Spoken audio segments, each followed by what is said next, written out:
Hi, hello guys! Welcome po kayo sa aking channel, Queen 777. This is general collective reading. No? So, piliin lamang yung mga magre-resonate. So, huwag niyong pilitin yung mga hindi magre-resonate sa inyo. No? This is sa energy mo or ng partner mo. Kaya tingnan natin kung anong message sa inyo. Hard climb, many issues to deal with or difficult conversations. So, nahihirapan siguro kayo ngayon ng person mo or ikaw. Nahihirapan ka makipag-communicate sa person mo. Maybe mahirap yung sitwasyon na pinagdadaanan mo. Baka walang signal or maybe baka kung abroad ka, magkaiba kayo ng time. Ganon. So, ang dami-dami yung issue na dapat kaharapin. No? And isa doon sa mga issue na yun is, yun nga yung conversation. No? Maybe, nahihirapan kang makipag-communicate sa kanya dahil sa time. Mag-iba kayo ng oras pag magtatawagan kayo. Or pangalawa, sa sitwasyon ninyo, baka LDR kayo is walang signal, ganun. Or maybe, nahihirapan ka kasi baka hindi mo kayang ma-express yung sarili mo. No, kung paano mo sasabihin sa kanya yung mga nararamdaman mo, no, yung mga nafe-feel mo sa kanya, yung mga gusto mong sabihin, no. Yun, so parang meron kayo ditong mahirap na sitwasyon, no, kayong dalawa ng person mo.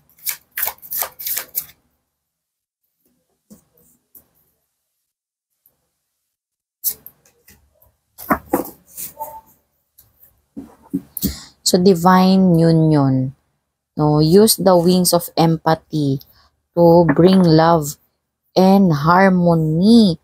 So, divine union. Yung alam mo yun na parang mag-travel ka. Wings kasi is something, diba, mag-travel, yung naglalakbay, ganyan. So, i-feel mo rin daw yung nararamdaman niya or pwede puntahan mo siya, ganon, para malaman mo kung ano yung sitwasyon niya or maybe baka ikaw nang aaway ka na sa person mo, hindi mo pa naman alam kung anong sitwasyon meron siya. So, para magkita kayo, maintindihan mo kung ano yung sitwasyon niya, puntahan mo siya. Ganon. No?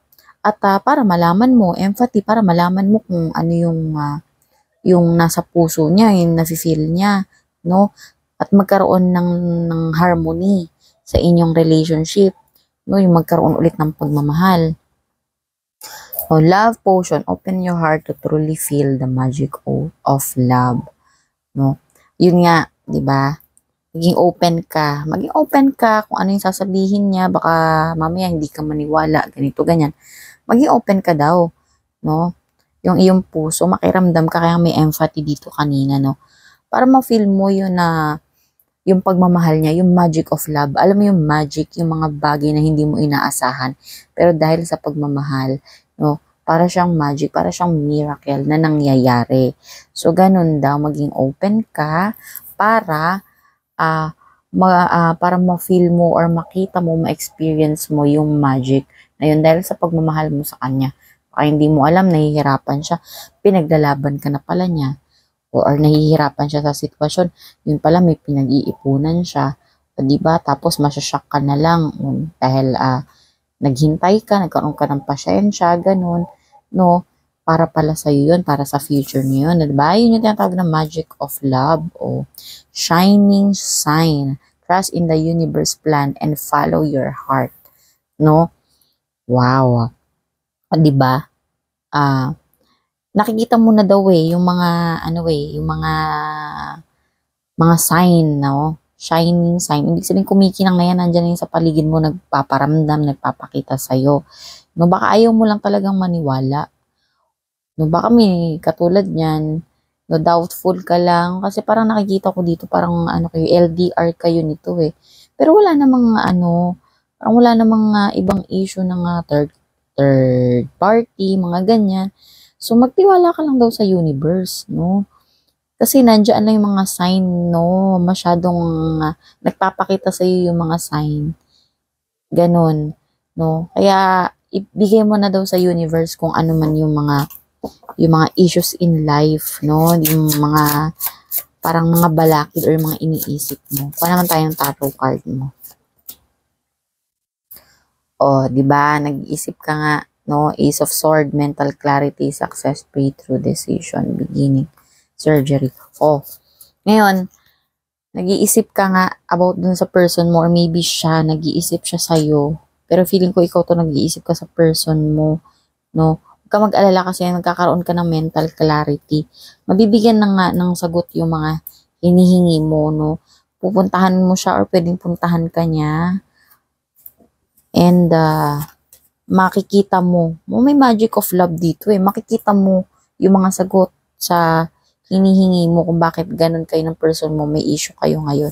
Kasi andyan na yung mga sign eh, or maybe ikaw kasi, ang dami pong pang hinahanap na sign, no? Tama na yung love. Tama na yung pagmamahal niya. Ikaw kasi parang bigyan mo ko ng sign, Lord, kung nagluloko siya or hindi. Ganun. Nakikita mo na nga yung effort niya pa lang, yun pa a magic of love na yun eh, di ba? So, wag kang masyadong maghanap-hanap din ng sign. Basta yung pag-effort ng person mo, ganun, sa'yo, is tama na yun na sign, no? And, yun nga, magkakaroon ka ng mental clarity. Huwag kang mag-alala kasi magkakaroon naman ng sagot dito sa iyong pinagpe-pray or sa iyong hinihingi, no? And, matatapos din to kasi nga, magkakaroon ka ng breakthrough, ng new beginnings, no? Matatapos din to nga pinagdadaanan mo ngayon sa person mo or ng person mo. May Ace of Swords, oh. Magkakaroon ng clarity nga. Sword is mental. So, ganyan. Hard work. O, diba? Kanina, eto nga divine union. No? Magkaroon lang talaga ng effort. No? Ikaw ang yung person mo. No? Responsibility, achievement, good investment. Pag-usapan ninyo ng mabuti. No? Knight of Pentacles. Huwag maging padalos-dalos. Siguro yung iba sa inyo meron din pinag-awayan din siguro dito something sa financial. Ganon. So, huwag maging padalos-dalos, maging communicate, no? Maging productive. Ilatag ninyo yung mga responsibilidad ninyo, kung ano man yung dapat ninyong unahin, or yung mga ayaw ninyo, or something, kung hindi naman yung feeling ninyo makakasakit sa bawat isa sa inyo, no? Maging responsable doon, kausapin mo yung person mo, regarding dun sa nararamdaman mo. Yung tipong hindi mo kayang i-tolerate. No, ganon, sabihin mo daw yun sa person mo.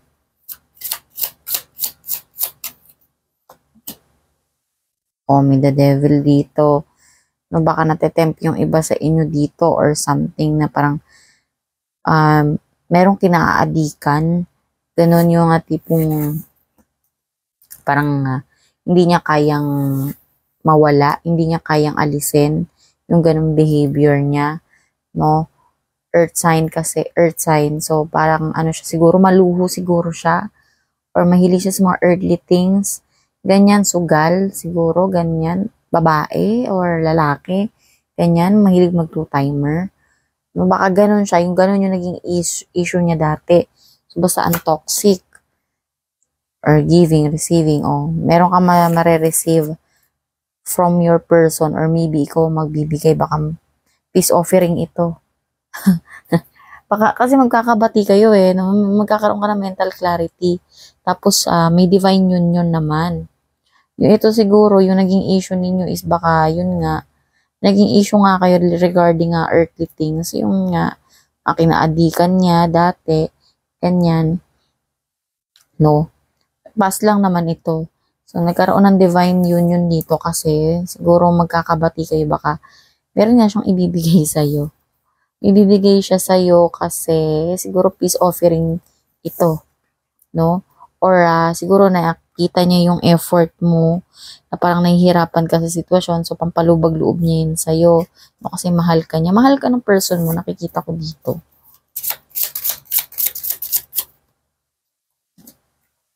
O, see, di ba?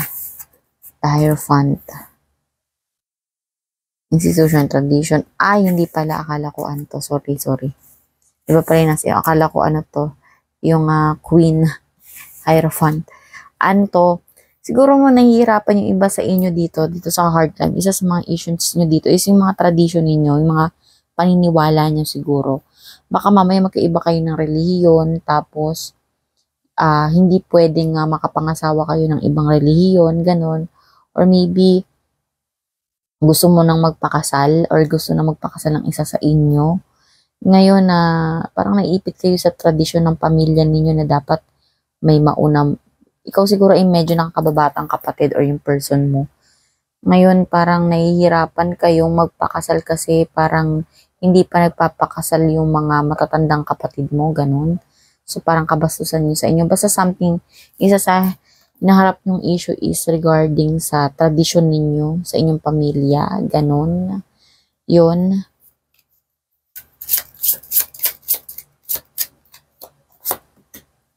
Oh, 10 of Cups. Ito yung overall energy mo ngayon, no?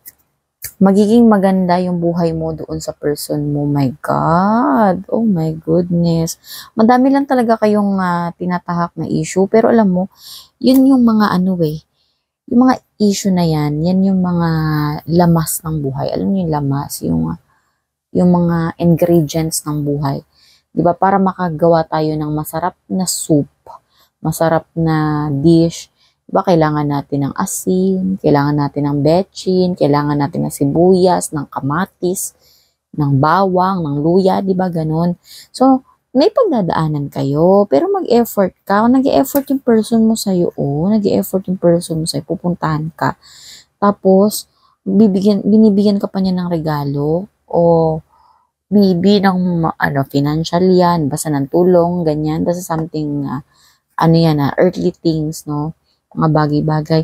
And truly magic of love, yun nga, marami kayong, maraming masyang kamanghamanghang bagay na ginagawa dahil yung mga effort niya sa pagmamahal niya sa'yo, yun no, yung miracle nun, huwag ka lang tumingin pa ng ibang mga sign, no? Kasi yun yung pagmamahal niya, isa sign na yun, malaking sign na yun, di ba? So, magkakaroon ka naman ng mental clarity.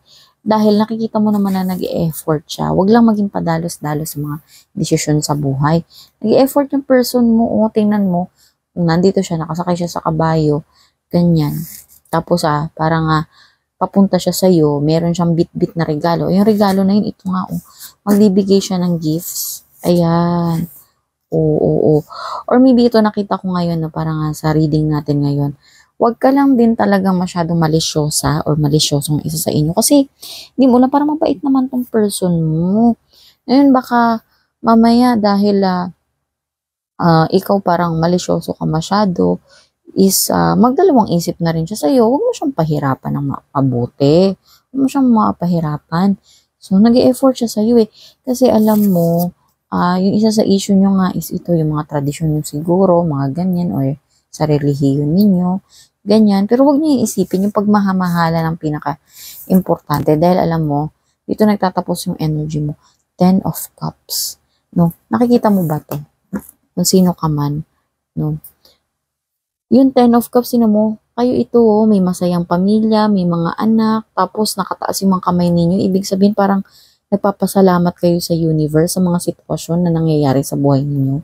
O merong love, divine love, harmony, blissful relationship, happiness, fulfillment, dreams come true family, contentment.